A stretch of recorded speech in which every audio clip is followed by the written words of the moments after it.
All exam guide गुरु के YouTube channel पर मैं सुजीत पांडे आप सभी का बहुत बहुत स्वागत करता हूं। दोस्तों यहां पर हम आपके लिए एक ही वीडियो में लेकर आए हैं विश्व की प्रमुख झीलें, विश्व की प्रमुख नदियां, विश्व के प्रमुख महासागर, विश्व की प्रमुख जल संधि, पानी से संबंधित जो भी क्वेश्चन आ सकते हैं आपके एग्जाम में पूरे एक ही वीडियो में लेकर आ गए हैं। बहुत ही शानदार वीडियो होने वाला है, प्लीज़ पूरा वीडियो देखिएगा। अच्छे अच्छे क्वेश्चन एकत्र करके लाए हैं और यदि वीडियो अच्छा लगे तो लाइक कर देना, दोस्तों के साथ शेयर कर देना। चलिए स्टार्ट करते हैं। तो विश्व की सबसे बड़ी झील कौन सी है?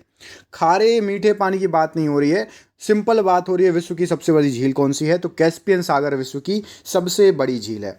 अब आ जाते हैं मीठे पानी पर। मीठे पानी की विश्व की सबसे बड़ी झील कौन सी है? तो सुपीरियर झील है। खारे पानी की विश्व की सबसे बड़ी झील कौन सी है? तो कैस्पियन सागर है। विश्व की सबसे गहरी झील कौन सी है? तो बेकाल झील विश्व की सबसे गहरी झील है। विश्व की सबसे लवणीय झील कौन सी है? तो ये वॉन झील करके है, वो विश्व की सबसे लवणीय झील है। सबसे अधिक ऊंचाई पर स्थित झील कौन सी है? तो टिटिकाका झील सबसे अधिक ऊंचाई पर स्थित झील है।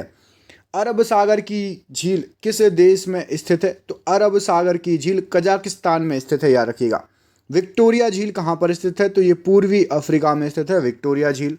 कैस्पियन सागर की झील कहाँ पर स्थित है? तो कैस्पियन सागर की झील रूस और ईरान के बीच में स्थित है। किस देश को हजार झीलों की भूमि कहा जाता है? तो फिनलैंड को हजार झीलों की भूमि कहा जाता है। अफ्रीका महाद्वीप में कौन सी झील भूमध्य रेखा पर स्थित है? तो न्यासा झील है जो कि भूमध्य रेखा पर करेक्ट स्थित है। वॉन झील कहाँ स्थित है? तो वॉन झील जो है आपकी तुर्की की झील है, बहुत फेमस। अफ्रीका महाद्वीप की सबसे बड़ी झील कौन सी है? तो विक्टोरिया झील अफ्रीका महाद्वीप की सबसे बड़ी झील है। कौन सी झील ईरान की सीमा को स्पर्श करती है? तो कैस्पियन सागर बिल्कुल सही आंसर हो जाएगा, अभी आपको बताया। टानले सेप नामक झील किस देश में है? तो ये कंबोडिया में स्थित है, टानले सेप नामक झील। चलिए आगे बढ़ते हैं। उंगली नुमा झीलों के लिए कौन सा देश प्रसिद्ध है? तो उंगली नुमा झील है संयुक्त राज्य अमेरिका में, बिल्कुल सीधी सीधी छोटी छोटी झीलें हैं उंगली नुमा। समुद्र तल से नीची झील कौन सी है? तो मृत सागर समुद्र तल से भी नीची झील है। टिटिकाका झील कहाँ पर स्थित है? तो पेरू और बोलीविया के मध्य स्थित है टिटिकाका झील। क्षेत्रफल और आयतन के आधार पर विश्व की सबसे गहरी झील कौन सी है? तो कैस्पियन सागर, यदि आप क्षेत्रफल देखेंगे और आयतन उसके अनुसार है।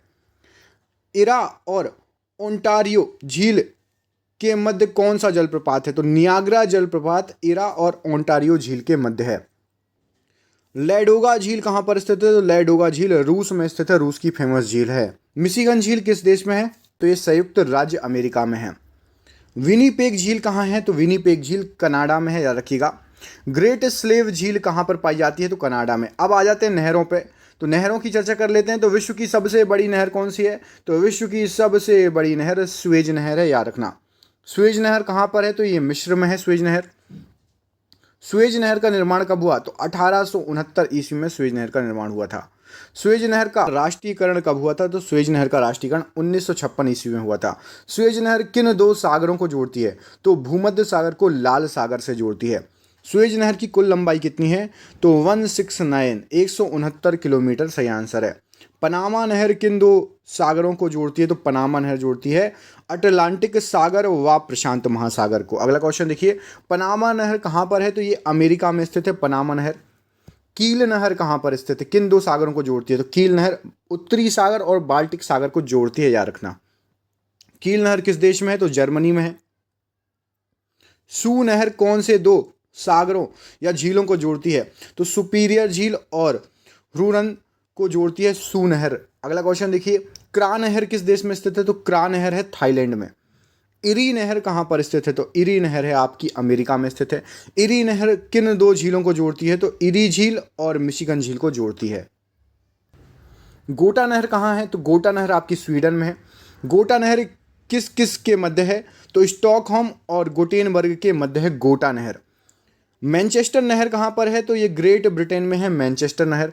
मैनचेस्टर नहर किस किस के मध्य है? तो मैनचेस्टर को लिवरपूल से जोड़ती है मैनचेस्टर नहर। विश्व की सबसे लंबी जहाजरानी नहर कौन सी है? तो स्वेज नहर है सबसे लंबी जहाजरानी नहर। पनामा नहर का निर्माण कब हुआ था? तो 1914 में पनामा नहर बनी थी। पनामा नहर के दक्षिण सिरे पर कौन सा पत्तन है? तो पनामा पत्तन है। बोलगाडान नहर कहाँ है? तो ये रूस की नहर है बोलगाडान। अगला क्वेश्चन देखिए। अब आ जाते हैं महासागरों के बारे में। क्या क्या पढ़ लिया? नहर पढ़ लिया हमने, ठीक है, उसके पहले झील पढ़ ली, अब महासागर, उसके बाद नदियां बची हैं, फिर जल संधियां बची हैं। विश्व का सबसे बड़ा महासागर कौन सा है? तो प्रशांत महासागर विश्व का सबसे बड़ा महासागर है। सबसे छोटा? तो सबसे छोटा हिंद महासागर है। प्रशांत महासागर का अधिकांश भाग किस दिशा में है? प्रशांत महासागर का अधिकांश भाग पश्चिम दिशा में है। प्रशांत महासागर के पश्चिम में कौन से महाद्वीप हैं? तो एशिया और ऑस्ट्रेलिया महाद्वीप है प्रशांत महासागर के पश्चिम में। विश्व में दूसरे स्थान पर सबसे बड़ा महासागर कौन सा है? अटलांटिक महासागर विश्व का दूसरा सबसे बड़ा महासागर है। अग्निवलय की उपस्थिति कौन से महासागर में पाई जाती है? तो प्रशांत महासागर में अग्निवलय की उपस्थिति पाई जाती है। अटलांटिक महासागर का सबसे गहरा भाग कौन सा है? तो प्यूर्टो रिको ट्रेंच ये अटलांटिक महासागर का सबसे गहरा भाग है। वर्तमान भूमध्य सागर को किस प्राचीन महासागर का अवशेष माना जाता है? तो टेथिस महासागर का अवशेष माना जाता है। The great ocean trade route किस महासागर से गुजरता है? तो उत्तर अटलांटिक महासागर से गुजरता है। कौन सा महासागर उत्तरी अमेरिका महाद्वीप को स्पर्श नहीं करता? तो हिंद महासागर उत्तरी अमेरिका महाद्वीप को स्पर्श नहीं करता। सबसे लवणीय सागर कौन सा है? तो लाल सागर सबसे लवणीय सागर है। तस्मान सागर किसके मध्य स्थित है? तस्मान सागर ऑस्ट्रेलिया और न्यूजीलैंड के मध्य के सागर को बोलते हैं। कौन सा महासागर उत्तर दिशा में एशिया महाद्वीप तक द्वारा अवरोधित होता है?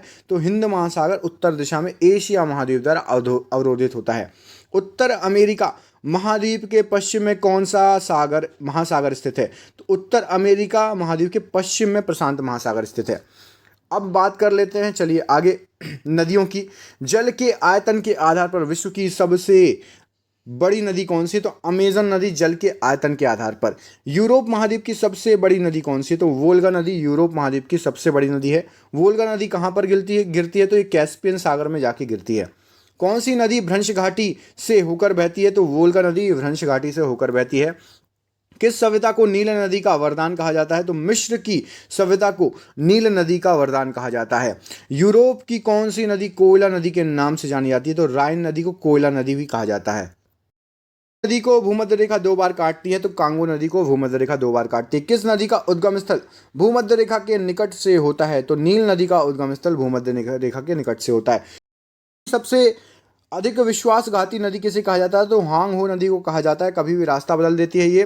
कौन सी नदी मकर रेखा को 2 बार काटती है? तो लिम्पोपो नदी मकर रेखा को 2 बार काटती है। किस नदी को यूरोपीय व्यापार की जीवन रेखा कहा जाता है? तो राइन नदी को कहा जाता है। बांग्लादेश में किस नदी को पद्मा के नाम से जाना जाता है? तो गंगा नदी को जाना जाता है। किस नदी को तेल नदी कहा जाता है? तो नाइजर नदी को तेल नदी कहा जाता है। रूस की सबसे महत्वपूर्ण नदी कौन सी है? तो वोल्गा नदी रूस की सबसे महत्वपूर्ण नदी है। लाल नदी किस देश से होकर गुजरती है? तो वियतनाम से होकर गुजरती है लाल नदी। मरे डार्लिंग नदी कहाँ बहती है? तो ये बहती है आपकी ऑस्ट्रेलिया में, मरे डार्लिंग नदी। किस नदी को चीन का शोक कहा जाता है? तो हुआंग हो नदी को चीन का शोक कहा जाता है। विश्व की सबसे चौड़ी नदी कौन सी है? तो अमेजन नदी सबसे चौड़ी नदी है। अफ्रीका की सबसे बड़ी नदी कौन सी है? तो अमेजन नदी सबसे बड़ी नदी है। पराना तथा पराग्वे नदियों को संगम के बाद किस नाम से जाना जाता है?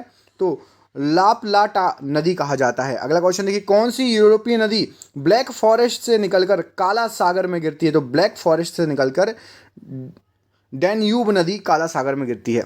जो नदी सागर तक नहीं पहुंचती और रास्ते में ही लुप्त हो जाती है उसे क्या कहते हैं? तो उसे अंतःस्थलीज नदी कहा जाता है। अमेजन नदी का उद्गम स्थल क्या है? तो एंडीज पर्वतमाला है अमेजन नदी का उद्गम स्थल। लीना नदी किस सागर में गिरती है? तो ये लाफ्टेव सागर में गिरती है। मैकेंजी नदी कहाँ निकलती है? तो मैकेंजी नदी ग्रेट स्लेव झील से निकलती है। मरे डार्लिंग नदी किस सागर में गिरती है? तो दक्षिण महासागर में गिरती है।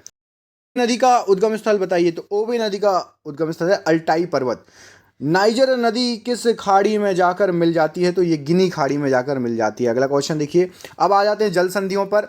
तो विश्व की सबसे चौड़ी जल संधि कौन सी है? तो डेविस जल संधि विश्व की सबसे चौड़ी जल संधि है। कौन सी जल संधि तिथि रेखा के समांतर है? तो बेरिंग जल संधि तिथि रेखा के समांतर है। बेरिंग जल संधि किन 2 स्थल भागों को अलग करती है? तो एशिया और उत्तरी अमेरिका को अलग करती है। होर्मुज जल संधि किन 2 देशों को अलग करती है? तो ईरान और ओमान के बीच में है, ओमान के बीच में होर्मुज जल संधि। टारस जल संधि किसे अलग करती है? तो टारस जल संधि आपकी ऑस्ट्रेलिया और पापुआ न्यू गिनी को अलग करती है। पाक जल संधि किन दो देशों को अलग करती है? तो भारत और श्रीलंका को अलग करती है।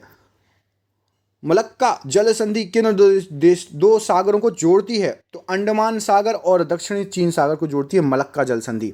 भूमध्य सागर व अटलांटिक महासागर को कौन सी जल संधि जोड़ती है? तो जिब्राल्टर की जल संधि जोड़ती है। जल डमरू मध्य क्या होता है? तो दो सागरों को मिलाने वाली कड़ी को जल डमरू मध्य कहा जाता है। कौन सी जल संधि यूरोप को अफ्रीका से पृथक करती है? तो जिब्राल्टर की संधि। मलक्का जल डमरू मध्य किन दो सागरों को जोड़ता है? तो प्रशांत महासागर और हिंद महासागर को जोड़ता है मलक्का। जिब्राल्टर की संधि किन दो देशों को जोड़ती है? तो स्पेन और मोरक्को को। इंग्लिश चैनल कहाँ स्थित है? तो इंग्लिश चैनल स्थित है इंग्लैंड और फ्रांस के बीच में स्थित है। ग्रेट चैनल किसे पृथक करता है? तो ग्रेट चैनल ग्रेट निकोबार को सुमात्रा से पृथक करता है। किस जल डमरू मध्य से सुरंग निकाली गई है? तो डोवर जल डमरू मध्य से सुरंग निकाली गई है। डोवर जल डमरू मध्य से निकाली गई सुरंग किन दो देशों को जोड़ती है? तो यूनाइटेड किंगडम और फ्रांस को जोड़ती है। लुजोन की संधि किन दो सागरों को जोड़ती है? तो दक्षिणी चीन सागर को फिलीपींस सागर से जोड़ती है। डेनमार्क की संधि किन दो सागरों को जोड़ती है? तो उत्तरी अटलांटिक को आर्कटिक महासागर से जोड़ती है। डोबर की संधि किसे जोड़ती है? तो डोबर की संधि जोड़ती है इंग्लिश चैनल एवं उत्तरी सागर को। डोबर संधि कहाँ स्थित है? तो इंग्लैंड और फ्रांस के बीच में स्थित है डोबर संधि। कुक संधि कहाँ है? तो ये न्यूजीलैंड में स्थित है कुक संधि। सुंडा की संधि किन सागरों को जोड़ती है? तो जावा सागर एवं हिंद महासागर को जोड़ती है। सुंडा की संधि कहाँ है? तो ये इंडोनेशिया में है। टोकरा की संधि कहाँ पर है? तो जापान में है टोकरा की संधि। टोकरा की संधि किन दो सागरों को जोड़ती है? तो पूर्वी चीन सागर एवं प्रशांत महासागर को जोड़ती है। हडसन की संधि कहाँ स्थित है? तो ये कनाडा में स्थित है। तो ये हो गए आपके नदी, नहर, महासागर, जल संधि, जितनी भी पानी से रिलेटेड चीजें थी सभी आपको एक वीडियो में कवर करा दी। वीडियो कैसा लगा कमेंट करके बताइए। किस किस ने पूरा वीडियो देखा कमेंट करके जरूर बताइएगा। मिलते हैं आपसे अगले वीडियो में, तब तक के लिए आप अपना ख्याल रखिए। आप सभी का बहुत बहुत धन्यवाद दोस्तों। आपका दिन शुभ हो। बहुत बहुत धन्यवाद।